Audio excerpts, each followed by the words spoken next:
सबैलाई म हार्दिक सम्मान गर्न चाहन्छु। आज तीनजना उम्मेदवार साथीहरूले ऊर्जाका साथ आफ्नो कुरा राखिसक्नु भएको छ। तपाईहरु सबैको ऐक्यबद्धता हाम्रा उम्मेदवारहरूको पक्षमा छ। एकपटक हात उठाएर सबैले जोडले जय निमान मार्दिनु। आदरणीय साथीहरू, यो निर्वाचनमा कसले जित्ने भन्ने मूल प्रश्न छैन। मूल प्रश्न यो देशलाई कसले सम्हाल्न सक्छ भन्ने मूल प्रश्न छ। 84 मा हुनुपर्ने निर्वाचन 82 मा किन हुँदैछ? तपाईँ हामीले गहनतापूर्वक सोच्नु छ। यो बीचमा हाम्रा सबै आदरणीय मतदाताहरूलाई अनुरोध गर्नु छ, आग्रह गर्नु छ। उत्तेजनामा, आवेगमा, रिसमा, लैलैमा होइन, बडा संयमसँग सोचेर विश्लेषण गरेर मत दिन जरुरी छ। कसैलाई लाग्छ भदौ 23 अगाडिको नेपाल सबै बेठिक थियो, कसैलाई लाग्छ भदौ 23 अगाडिको नेपाल सबै ठिक थियो। कांग्रेस पार्टी भन्छ भदौ 23 अगाडिका कैयौं राम्रा कुरा थिए, त्यसलाई जोगाउनुपर्छ। भदौ 23 अगाडिका कैयौं खराबीहरू थिए, त्यसलाई अन्त्य गरेर जानुपर्छ। यो भन्दै गर्दाखेरि म एकदम बिल्कुल स्पष्ट छु। कसैले भदौ 23 अगाडि सबै खराबै खराब थियो भन्छ भने उसले निराशालाई प्रोत्साहित मात्रै गर्न सक्छ। कसैले भदौ 23 अगाडि सबै राम्रै राम्रो थियो भन्छ भने उसले प्रश्न र परिमार्जनलाई चाहिँ निरुत्साहित गर्छ। त्यसैले नेपाली कांग्रेस पार्टी मतदातालाई त्यो खालको आवेगमा नभएर बडा कुल भएर मतदान गर्नका लागि अपिल र आग्रह गर्न चाहन्छ। कति बेला लागेको छ पुरानो हुने बित्तिकै कुनै कुराको दिन जान्छ। केही युवकहरूले पुरानोको दिन गए भन्दै गर्दा मैले भने सबैभन्दा पुरानो यो धरतीमा धर्मशास्त्र हो के धर्मशास्त्रको दिन गए के यो धरतीमा सबैभन्दा पुरानो भनेको यो धरती हो, धरतीको दिन गए। पुरानो भन्दै गर्दा यो धरतीमा नेपाल देश पुरानो मध्येको देश हो के नेपाल देशको दिन गए? बिल्कुल होइन। त्यसैले कतिपयलाई फेरि लागेको छ कि नयाँलाई हेरौँ, नयाँलाई रोजौँ, नयाँ खोजौँ। नयाँ खोज्दै गर्दा यो देशले 64 सालमा पनि नयाँ खोज्यो। 64 सालमा माओवादीलाई झन्डै 2/3 बहुमत दिएर सरकारमा पुर्यायो। नयाँलाई रोज्ने नाममा 64 सालमा जुन गल्ती भयो, यो देशले फेरि यो एकपटक गल्ती गर्ने या 70 सालमा चाहिँ विवेक पुर्याउने भन्ने कुरा छनौट गर्नुपर्ने बेला छ। 64 मा निर्वाचित भएको झन्डैको 2/3 देशलाई बाटो दिएन, देशलाई संविधान दिएन। नेपाली कांग्रेस पार्टीलाई सबैभन्दा ठूलो दल बनाएर पुर्याइसके पछाडि 2 वर्ष भनेको 2 वर्षमा देशले संविधान प्राप्त गर्यो। त्यसैले यो बेलामा तपाईँ हामीले बिल्कुल संयमताका साथ सोच्न जरुरी छ। हाम्रा 3 उम्मेदवारले जित्ने कि नजित्ने भन्ने प्रश्न होइन। सिङ्गो देशभरिबाट कांग्रेस या अर्को दलले जित्ने कि नजित्ने भन्ने प्रश्न होइन। मूल प्रश्न कसले सिंहदरबारमा कमान्ड गरेर भदौ 23 र 24 पछिको आँधी हुरीबाट यो तुफानबाट देशलाई निष्कर्षमा पुर्याउन सक्छ भन्ने मूल प्रश्न हो। मैले सजिलो उदाहरण बताउँदा तपाईकै फेवाताल सम्झाउँछु। फेवातालमा तपाईँ जानुभयो भने नाविकले चलाउँदै गर्दाखेरि बोट तपाईलाई पनि चलाउन मन लाग्छ। यसो गरेपछि पानी पछाडि धकेल्न थालेपछि नाउ अगाडि जान थाल्छ। तपाईले सिकेपछि तपाईको साथीलाई पनि सिक्न मन लाग्छ, उसले पनि त्यसरी नै सिक्नतिर लाग्छ। तर जब फेवातालको बीचमा नाउ पुग्छ, नाउ पुगिसकेपछि कथम कदाचित आँधी आयो भने, हुरी आयो, तुफान आयो, छाल आयो भने त्यो नाउ चलाउने नाविकले के भन्छ भने भाइहरू सिक्ने काम पछि गरौँ न, अहिले मलाई यो कमान्ड देऊ, यो नाउबाट देशलाई जोगाउनुपर्छ कांग्रेसले। ठीक त्यसरी नै नाविकले जोगाए जस्तै गरेर देशलाई जोगाउनका लागि कांग्रेसले अहिले कमान्ड लिनुपर्ने, कमान्ड सम्हाल्नुपर्ने भन्ने आवश्यकता छ। हामी जान्दछौँ पोखरामा अन्तर्राष्ट्रिय विमानस्थल बन्यो, तर विमानस्थल गुलजार हुन सकेको छैन। यो हामीले गर्नुपर्ने कर्तव्यमा छ। फेवाताललाई संरक्षण गर्नुपर्ने, सम्वर्धन गर्नुपर्ने, प्रदूषणलाई अन्त्य गर्नुपर्ने तपाईँ हाम्रो कर्तव्य छ। पोखरालाई एउटा पर्यटकीय राजधानीको रूपमा, पोखरालाई विश्वव्यापी रूपमा ब्रान्डिङ गर्नु पर्यो, हाम्रो यो कर्तव्य छ। अव्यवस्थित शहरीकरण भएको छ, ट्राफिकको समस्या छ। यी सबै कामहरूको सन्दर्भमा हामीले केन्द्रमा एउटा बलियो सरकार, गण्डकी प्रदेशमा रहेको अर्को प्रदेश सरकार अनि यहाँका स्थानीय तह सबै मिलेर यो समस्याहरूको समाधान गर्नु छ, हल गरेर जानु छ। हामीले नेपाली कांग्रेस पार्टीले कास्कीका लागि, कास्की सँगसँगै सिङ्गो देशका लागि सोच्नुपर्ने कतिपय महत्त्वपूर्ण कुराहरू छन्। यो बेलामा सबभन्दा पहिले हामी आग्रह गर्न चाहन्छौँ, हामी देशलाई बदल्न चाहन्छौँ त सबभन्दा पहिले राजनीतिलाई बदलौँ। नेपाली कांग्रेस पार्टीले संकल्प गरेको छ, हामी राजनीतिलाई बदल्न चाहन्छौँ, राजनीतिको शैली बदल्न चाहन्छौँ, संस्कारलाई बदल्न चाहन्छौँ। राजनीतिको यो मैदानमा, चुनावको मैदानमा हाम्रो लागि कोही पनि दुश्मन छैनन्। आज हामी जो प्रतिस्पर्धामा छौँ, यी सबै दलहरू भोलि सत्ता र प्रतिपक्षमा रहेर सँगसँगै मिलेर काम गर्नु छ। त्यसैले दलहरूका मञ्चबाट गाली होइन, प्रेमलाई चाहिँ सम्प्रेषण गरौँ। निर्वाचनको मैदान दुश्मनीको अखडा होइन, निर्वाचनको मैदान व्यक्तित्व र विचार प्रतिस्पर्धाको महायज्ञ हो। आज हामीले त्यसैले बहस गर्नुपर्ने मुद्दामा हो, बहस गर्नुपर्ने देशलाई कसले निकास दिन सक्छ भन्ने कुरामा हो। यदि भदौ 23 र 24 गते भएको विद्रोह पछाडि उब्जिएको असन्तुष्टि, निराशा र प्रश्नहरूलाई अब बन्ने सरकार मार्फतबाट 10 वर्षमा सबै हल गरेर सँगसँगै देशलाई सबैलाई ऊर्जा, आशा र अपेक्षा र विश्वासमा बाँध्न सकेनौँ भने आज जेनजी पछिको पुस्ता 12 वर्ष मुनिको छ।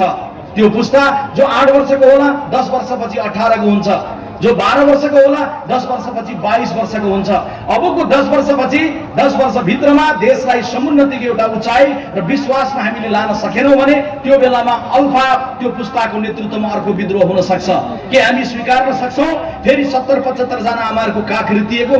के हामी फेरि सुन्न सक्छौँ नयाँ बनाउन लागेको सिंहदरबार फेरि जल्दै गरेको? त्यसैले प्रश्न देशलाई गाँच्ने भन्ने कुरा छ। त्यसैले हामी सबैलाई आग्रह गर्न चाहन्छौँ, आउनुहोस् मुद्दामा बहस गरौँ, छलफल गरौँ, आवेगमा होइन, आक्रोशमा होइन, गालीमा होइन, विगतका कमजोरीहरूको आत्मालोचना गरौँ, विगतका राम्रा कुराहरू जोगाएर जाउँ। अबको दिनमा देशलाई लिएर जाने राम्रो भिजन र राम्रो लिडरसिपलाई चुनेर जाउँ। त्यसैले यो बेलामा म पोखराको यो नगरीबाट अन्य राजनीतिक दलका सबैलाई आग्रह गर्न चाहन्छु, नेपाली कांग्रेस पार्टी यी सबै कुराको सन्दर्भमा छलफलमा मैदानमा आउन तयार छ, सार्वजनिक बहसमा तयार छ। आज मेरो आग्रह छ मिडियाका साथीहरू मार्फतबाट पनि अरू दलहरू समक्ष पुगोस्। नेपाली कांग्रेस पार्टी निमन्त्रण गर्न चाहन्छ 18 गतेका दिन होली छ, काठमाडौँको कुनै एउटा खुला मञ्चमा प्रधानमन्त्रीका सबै उम्मेदवारहरूलाई सँगसँगै राखेर होली पनि सँगै खेलौँ, बहस पनि सँगसँगै गरौँ। होली मनाउँदै गर्दा एक ठाउँ उभि राखेर हामी सबै सँगसँगै उभि राखेर खुला बहस गरिराखेर हरेक दृष्टिकोणमा, हरेक विचारमा, हरेक मुद्दामा कसरी हामी काम गर्छौँ भन्ने कुरा सोचेर जाउँ। म त्यो आग्रह गर्न चाहन्छु। मैले आग्रह जेनजी पुस्ताकालाई पनि गर्नु छ, जेनजीका युवाहरूलाई भन्दै गर्दा तपाईँहरूले चाहनुभयो भदौ 23 र 24 गतेको प्रदर्शन मार्फत देशमा परिवर्तन सरकारमा, परिवर्तन दलहरूमा, परिवर्तन तपाईको प्रशासनमा, परिवर्तन तपाईको समग्र समाजमा, परिवर्तन समग्रतामा, विकास निर्माणको गतिमा, परिवर्तनको त्यो अपिल, परिवर्तनको त्यो आह्वानलाई सम्मान छ, सेल्युट छ। परिवर्तन तपाईले माग्नु भन्दैमा केवल एउटा निर्णयले त्यो परिवर्तन हुन सक्दैन, तर परिवर्तनको सुरुवात कसैले गर्यो कि गरेन जेनजीले यो बेलामा गम्भीरतापूर्वक हेर्नुपर्छ।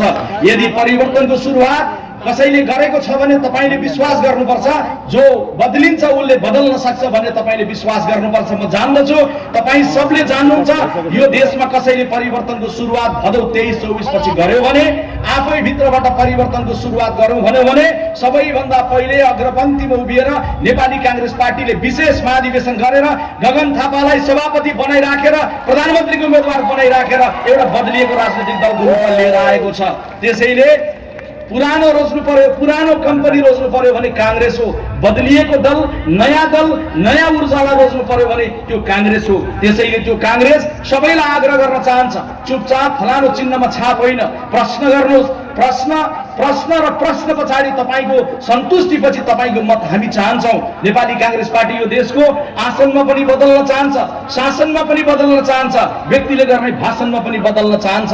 आज यो देशको शासन प्रणालीलाई बदल्ने भन्ने प्रतिज्ञा हामीले गरेका छौँ। त्यसैले छलफल गरौँ। 18 गते सम्भव हुन्छ, हाम्रो निमन्त्रण मान्नुहुन्छ, हामी आयोजना गर्न तयार छौँ। छलफल गर्दै गर्दाखेरि म तपाईहरु सबैलाई आग्रह गर्न चाहन्छु, 75 वर्षमा किन कोही प्रधानमन्त्री लगातार 5 वर्ष बन्नु भएन? छलफल गरौँ।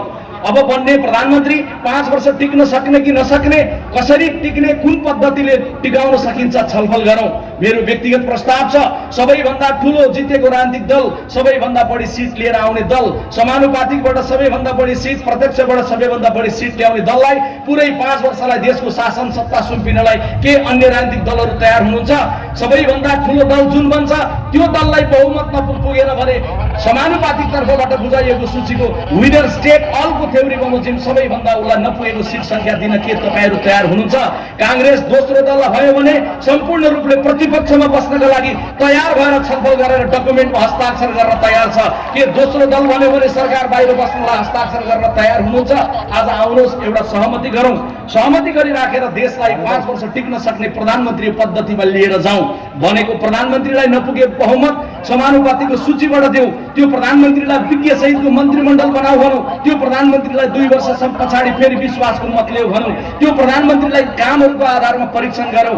भ्रष्टाचार नियन्त्रण पहिला भन्दा भयो कि भएन, प्रति व्यक्ति आय बढेर गयो कि गएन, पुँजीगत बजेटको खर्चको आकार बढेर गयो कि गएन, नागरिकमा खुसियाली बढेको छ कि छैन, यो आधारमा त्यो प्रधानमन्त्रीलाई बाँकी समयको लागि विश्वास दिउँ र पुरा 5 वर्ष देशमा काम गर्न सक्ने अवस्था बनाएर जाउँ।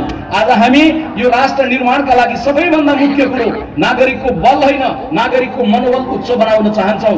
सबै राजनीतिक दल एक ठाउँ उभिराखेर राष्ट्रिय रूपमा नेपाल देशले नेपाललाई समुन्नतिको एउटा नीतिगत सुनिश्चिततामा लिएर गयो भन्ने अवस्था बनाउन चाहन्छौँ। त्यसैले यो बेलामा मैले भन्दै गर्दा कोही कर्मचारी प्रशासनको कोही साथी हुनुहुन्छ भने कर्मचारी साथीहरूले काम गर्नलाई सहज वातावरण हामी बनाउन चाहन्छौँ, तर सँगैमा कर्मचारी प्रशासन मार्फतबाट सिडिओ कार्यालयमा आएको नागरिकले यो कोठा र त्यो कोठा, माथिको तला र तल्लो तला गरिराखेर भोलि आउनु पर्ने पद्धतिलाई भत्काइराखेर हैरानी मुक्त भएको एउटा नागरिकको हामी परिकल्पना गर्न चाहन्छौँ।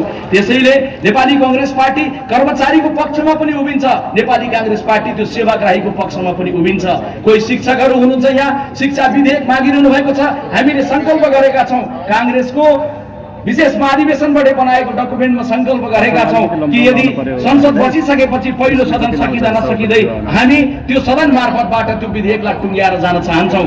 आदरणीय साथीहरू, हामी त्यति मात्रै होइन, नेपाल भित्रको नेपालसँग बाहिरको नेपाललाई पनि गाँच्न चाहन्छौँ। आज नेपालभन्दा बाहिर लाखौंको संख्यामा नेपालीहरू छन्। बाहिर रहेको नेपाललाई गाँच्नका लागि कसैलाई लाग्न सक्छ, कसैको भिजन हुन सक्छ कि हाम्रो पार्टीको सरकार बन्यो भने 100 दिनभित्रमा अमेरिका र अस्ट्रेलियाको भित्तामा गएर हामी पोस्टर टाँच्छौँ, आऊ नेपाल भन्नका लागि कसैले भन्नु होला। हामी जान्दछौँ, हामी कसैले जित्ने बित्तिकै, हामी कोही मन्त्री र प्रधानमन्त्री बन्ने बित्तिकै विदेशमा रहेका नेपाली सबै फर्किँदैनन्। या एयरपोर्टमा गएर अँगालो मारेर, गमलङ्ग अँगालो मारेर रोएर बुद्ध जन्मेको देश हो छोडेर नजाऊ भन्ने बित्तिकै कोही जानबाट रोकिँदैनन्। हामीले कांग्रेसको प्रतिज्ञा पत्र मार्फतबाट जीडीपी भन्ने एउटा कन्सेप्ट बनाएका छौँ। गभर्नमेन्ट, डायस्पोरा, प्राइभेट सेक्टर पार्टनरशिपका साथ परियोजनाहरू बनाऊ। त्यस्तो परियोजनाहरू बनाउँदै गर्दा सबैभन्दा नजिकमा रहेको बुढी गण्डकी जस्तो परियोजना निर्माण गरिराखेर त्यसलाई होप क्रिएट गरेर सारा नेपालीमा आशा र विश्वास जगाउन सकिने परियोजना सरकार पनि, गैर सरकारी क्षेत्र पनि, समग्रतामा पब्लिक सेक्टर पनि, समग्रतामा विदेशमा रहेको डायस्पोरा पनि गाँसेर जाने भन्ने खालको मनोविज्ञानहरूमा हामीले काम गरिरहेका छौँ। आदरणीय साथीहरू, भौतिक पूर्वाधार निर्माणको सन्दर्भमा हामी सम्पूर्ण रूपले ढिलाइ अन्त्य गर्न चाहन्छौँ। बाटो बन्दैछ, बन्न ढिलो, पुल बन्दैछ, पुल बन्न ढिलो, अर्को परियोजना बन्दैछ, बन्न ढिलो। कसैको भिजनले भन्ला काम ढिलो भयो भने त्यो काम गर्दै गरेको श्रमिकलाई या काम गर्दै गरेको ठेकेदारलाई रुखमा बाँधेर समाधान गर्न सकिन्छ। कसैको भिजनले भन्ला, कांग्रेस त्यो भन्दैन। कांग्रेस त्यो निर्माण व्यवसायीको पनि मनोबल उठाउन चाहन्छ, श्रमिकको पनि मनोबल उठाउन चाहन्छ। रुखमा बाँधेर यदि बाटो बन्ने भए अमेरिका या बेलायत जस्ता देशहरू या जापान जस्ता देशहरू श्रमिकलाई या ठेकेदारलाई रुखमा बाँधेर भएका होइनन् भन्ने कुरो जान्दछ, बुझाउन चाहन्छ। र नेपाली कांग्रेस पार्टीले निदो गरेको छ कि नेपाली कांग्रेस पार्टी यसका लागि कानुनमा सुधार गर्न चाहन्छ, कानुनमा परिवर्तन गर्न चाहन्छ, ठेक्का प्रक्रियामा सुधार गर्न चाहन्छ, निर्माण व्यवसायी र श्रमिकलाई पनि प्रोत्साहन गर्न चाहन्छ। अनि नेपाली कांग्रेस यो देशमा दिनभरि काम हुने र रात परेपछि पुरै नेपाल सुत्ने कुरालाई पनि भत्काउन चाहन्छ। रातको 1 बज्दा पनि अस्पतालमा स्लाइन चल्न मिल्ने, रातको 2 बज्दा पनि बाबा तपाईँको औषधि खाने बेला भयो भनेर बिहानको उज्यालो 4 बज्दै गर्दा नर्सले उठाएर खुवाउन मिल्ने, मध्यरातमा दुर्घटनामा पर्यो कोही भने तपाईँ म पर्यो भने अस्पतालको अपरेसन थिएटरमा गएर डाक्टरले तपाईँलाई मलाई अपरेसन गरेर बचाउन मिल्ने। तर बाटो बनाउने र पुल बनाउने काम भने सूर्य अस्त नेपाल मस्त, साँझ पर्दैपछि नेपाल अलिकति पिएर होस् अलिकति नपिएर होस् पुरापुर चुप लागेर सुत्नु पर्ने, यो पद्धतिलाई भत्काइराखेर नेपाली कांग्रेस पार्टी 8 घण्टा र 8 घण्टा गरेर 3वटा 8 घण्टामा नेपाल पुरै जाग्ने पद्धतिमा जानलाई संकल्प गरिरहेको छ, प्रतिज्ञा गरिरहेको छ, प्रतिज्ञा पत्र मार्फत लेखिरहेको छ। दिनभरिको 8 घण्टामा काम गर्दा एउटा श्रमिकले जति रोजगारी प्राप्त गर्छ, पारिश्रमिक प्राप्त गर्दछ, राति काम गर्दै गर्दा स्वाभाविक छ कि उसले गर्नुपर्ने, प्राप्त गर्नुपर्ने पारिश्रमिक डेढा होला, राति प्रकाश नहोला, जेनेरेटर प्रयोग गर्नु पर्ला, खर्च अलिकति पेट्रोल डिजेलको बढेर जाला। तर 3 वर्षमा बनाउने पुललाई 1 वर्षमा बनाउँदै गर्दा समग्रतामा रडको, सिमेन्टको सबै भाउले गर्दै गर्दा त्यो लगानी लागत घटेर आउँछ। त्यसैले नेपाली कांग्रेस पार्टीले निदो गर्दै गर्दा निदो गरेको छ, नेपाल अब जाग्नेछ, नेपाल अब उठ्नेछ, नेपाल अब समुन्नतिमा जानेछ। यसो भन्दै गर्दा सबैभन्दा मुख्य प्रश्न आउँछ भ्रष्टाचारको सन्दर्भमा पनि, भ्रष्टाचारबाट कठोर कारबाहीको सन्दर्भमा पनि हामीले आग्रह गरिराखेर हुँदैन, हामीले सोचाइ मात्रै बनाएर हुँदैन, त्यसमा कठोरता चाहिन्छ। त्यो कठोरताका लागि नेपाली कांग्रेस पार्टीले थप कानुन निर्माण गर्ने कुराको संकल्प गरेको छ। नेपाली कांग्रेस पार्टीले अख्तियारलाई बलियो बनाउने कुराको एकपटक थपडी बजाएर स्वागत गरिदिनु। नेपाली कांग्रेस पार्टीले अख्तियारलाई बलियो बनाउने कुराको संकल्प गरेको छ। नेपाली कांग्रेस पार्टीले कांग्रेसको कोही पनि साथी वडाको सदस्य हुनुहोस् या कांग्रेसको कोही साथी पालिकाको अध्यक्ष हुनुहोस् या कांग्रेसको कोही साथी मन्त्री र प्रधानमन्त्री बन्नुहोस्, भ्रष्टाचारको मुद्दाको सन्दर्भमा कोही साथी नेपाली कांग्रेस पार्टीका कोही साथीमाथि मुद्दा पर्यो भने तत्काल उसको कांग्रेसको साधारण सदस्यतालाई निलम्बन गरेर कठोरतापूर्वक कारबाही गर्ने भन्ने प्रतिबद्धता पनि कांग्रेसले गरेको छ। हामी यो समग्र गर्दै गर्दा हामी जान्दछौँ देश एउटा हिरोले बनाउँदैन, एउटा हिरोको कारण विमल चल्ला देश चल्दैन, एउटा हिरोको कारणले गर्दै गर्दाखेरि देश बन्छ भन्ने कुराबाट मुक्त भएर नेपाली कांग्रेस पार्टी सिङ्गो टिमलाई लिएर जाने मनोविज्ञानमा छ। त्यसैले आज पोखराको यो समारोह उपस्थित सबै आदरणीय आमा बुबा दिदीबहिनी दाजुभाइलाई हामी अपिल गर्न चाहन्छौँ, अब यो देशको प्रधानमन्त्री गगन थापालाई बनाइराखेर सबै नेपालीलाई एउटा पूजामा लिएर जानु हामीले जरुरी छ। त्यसको लागि तपाईँ हामीले अबको केही दिन बाँकी दिन साना तिना मतान्तर गुनासोलाई छोडिराखेर आफ्नो वडामा केन्द्रित हुनु छ। आफ्नो वडामा केन्द्रित नभएर वरिपरिको 50 घरमा केन्द्रित नभएर हामी ओल्लो गाउँ र पल्लो गाउँ कुद्दै गर्दाखेरि मुलुकले बाटो प्राप्त गर्दैन, निर्वाचनले परिणाम प्राप्त गर्दैन। त्यसैले म तपाईहरु सबैलाई आग्रह गर्न चाहन्छु के तपाईँ साना तिना कुरा बिर्सिएर बाँकी 3-4 दिनको अवधि आफ्नो वडामा केन्द्रित भएर सम्पूर्ण रूपले उम्मेदवार जो हो कुनै उम्मेदवारहरुको हामी नै हो उम्मेदवार भन्ने मनोविज्ञानले लाग्न तयार हुनुहुन्छ? तयार हुने साथीहरुले हात हल्लाइदिनुस् एकपटक।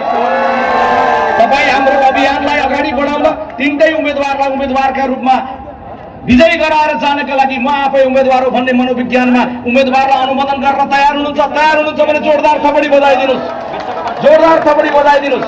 तपाईहरुले थपडी त बजाउनु हो तर थपडीमा दम पुगेन। थपडी कस्तो बजाउनुस् म आग्रह गर्न चाहन्छु भने 21 गते निर्वाचन हुन्छ, 22 गते बिहानदेखि मतगणना सुरु हुन्छ, 23 गते 24 गते मतगणना हुन्छ, 25 गते बिहान उज्यालो हुने बेलामा कास्कीबाट रेडियोहरूले समाचार पुग्छन्।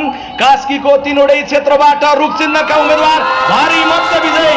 त्यो बेलामा कस्तो थपडी बजाउनुपर्छ? एकपटक जोरदार थपडी बजाइदिनुस् विजयको त्यो अभियानको लागि। अनि सबैले हात हल्लाएर भनिदिनुहोस्, दुवै हात हल्लाएर जय नेपाल, जोरदारसँग हात हल्लाएर भनिदिनुहोस् जय नेपाल। 25 गते परिणाम आए पछाडि जय नेपाल त फेरि पनि भन्न पाइन्छ, तर 25 गते एउटा नारा लगाउन पाइँदैन। त्यो नारा भनेको भोट केमा रुखमा, किनभने विजय हासिल गरेर र्याली लिएर धन्यवाद दिन हिँड्दै गर्दाखेरि फेरि भोट केमा रुखमा भनिरहन मजा आउँदैन। मजा अहिले आउँछ हृदयदेखि जोड गरेर भनिदिनुहोस् भोट केमा, भोट केमा। दुवै हात हल्लाएर फेरि भनिदिनुहोस् जय नेपाल। यति भनिराखेर सभापतिजी आइपुग्न पनि लाग्नुभयो। मैले तपाईहरुको बीचबाट बिदा लिन चाहे। नमस्कार, धन्यवाद, जय नेपाल।